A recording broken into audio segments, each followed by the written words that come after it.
президент, вы много лет назад своим выступлением One Minute завоевали сердца всех верующих мира. Если вы действительно бессильны, пожалуйста, выйдите к народу. И вместе с нами признайте свою беспомощность. Тогда, быть может, наш Господь вновь пошлет своих абабилов, как это было прежде. Но мы знаем, вы не бессильны. Если ваше бездействие из-за страха, пусть Аллах дарует вам мужество. Если оно из-за отсутствия выхода, пусть Аллах дарует вам решение. Если это из-за слепоты, пусть Аллах дарует вам прозорливость. Мы знаем, лидеры исламских стран не бессильны. И мы отсюда взываем к тебе, о Господь. Абдуль-Мутталиб признал свое бессилие. И ты послал абабилей, чтобы уничтожить войско Абрахи. Но мы сегодня говорим: о Аллах, сделай нас самих этими абабилями. На этот раз не посылай абабилей. Пусть имя твое, Аль-Каххар, уничтожающий, проявится через нас. Господин президент, матери, что стоят здесь, такие же, как те, что были в войне за независимость. Они отправят своих сыновей в бой, покрыв их руки хной. Откройте нам путь, и мы вместе с ними останемся без еды. Мы тоже вместе с ними будем умирать. Мы готовы ко всему, потому что мы потомки Абдуль-Хамида, потому что мы потомки Салах ад-Дина. العالم العربي إسرائيل أو إيران؟ إيران. أخطر من إسرائيل؟ نعم. ليه؟ إيران في أفريقيا، إيران في لبنان، إيران كانت في سوريا وقتلوا الناس وقتل الأطفال. إحنا إيران جيرانهم صواريخهم طاحت علينا. شفت صواريخ إسرائيلية طاحت علينا؟ لم نشاهد صواريخ إسرائيلية طاحت علينا. إحنا اللي ضربنا إيران، اللي تجسس علينا وضرب ناقلاتنا إيران، الذي عمل خلايا تجسس وخلية العبد لإيران، الذي فجر المقاهي الشعبية عندنا في الثمانينات جماعات تابعة لإيران، الذي ضرب البواخر وناقلات التانكرز الكويتية في أزمة الناقلات في منتصف الثمانينات إيران. إيران تقول أنها سوف تسترد الأمبراطورية الفارسية وأنها سوف تستولي. متى ما استولى الفرس، هم يقولون بأدبياتهم ونبوءاتهم، متى ما استولى الفرس على مكة وعلى Assalomu alaykum va rahmatullohi va barakatuh. Aziz obunachilarim, vatandoshlarim, dindoshlarim va qo'shni davlatlarda meni videolarimni ko'rayotgan barcha qardoshlar, sog'misizlar, salomatmisizlar? Alloh barchalarga kuch-quvvat bersin. Va musofir yurtda yurgan barcha aka-uka, opa-singillarimiz, hammalariga Alloh o'zi kuch-quvvat bersin. O'ylagan har bir yaxshi niyatlaringizga Alloh o'zi erishtirsin. Aziz obunachilarim, menga assalomu alaykum deb yozganlar, barchalaringizga va alaykum assalom.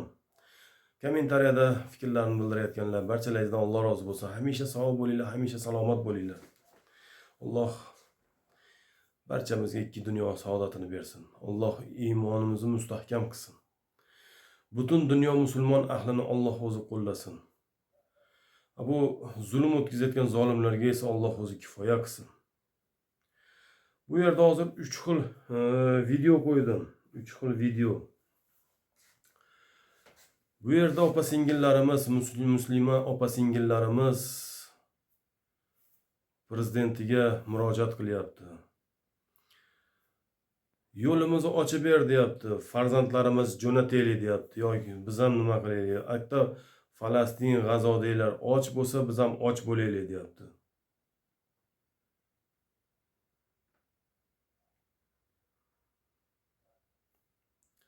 Bu joyda bu opa-singillarimiz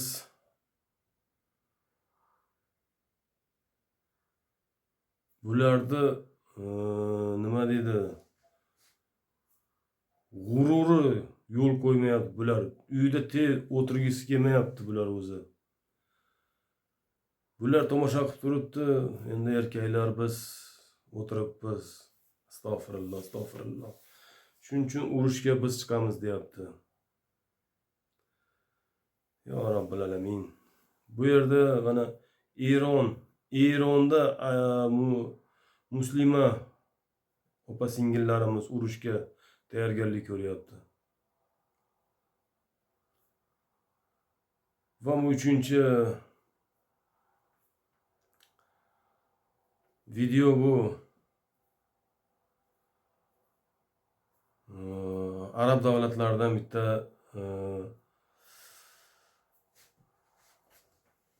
politik odam, bu ham arab, bunga savol beryapti.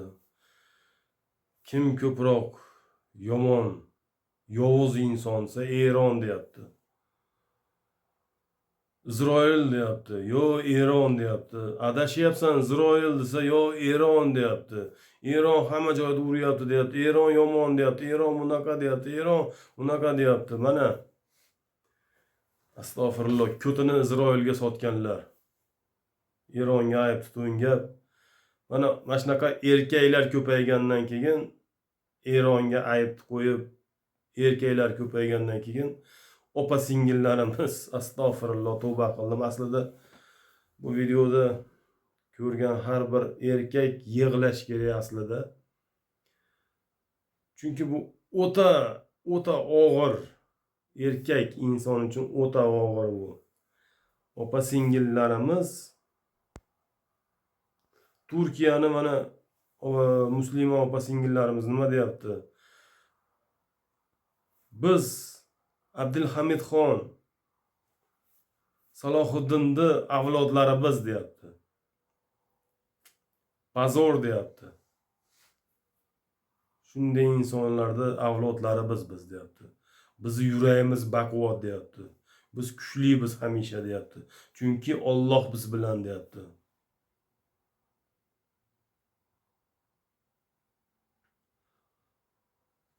Alloh zolimlarga lashkar jo'natmasin. Alloh o'sha lashkarlarni bizni qalbimizga solsin. Biz o'sha bilan urushga kiraylik deyapti. Turkiyada musulmon singil opalarimiz. Ya Alloh, ya Robbil alamin. Gapni ochig'i 100 xil gap gapiraveramiz endi baribir. Hozir bitta gap gapirsa, sirazi videoni qirqib kimdir qo'yib yuboradi. Mana terrorizm odamlarni qo'zg'ayapti, mana urushga boraylik deyapti. Men oldindan aytib qo'yay, hech kimni urushga boshlamoqchi emasman. Prosta bu videolarni qo'ydim. Mana arab davlatlaridan bitta politik odam Eronni yomonlayapti, Isroilni tarafini olyapti.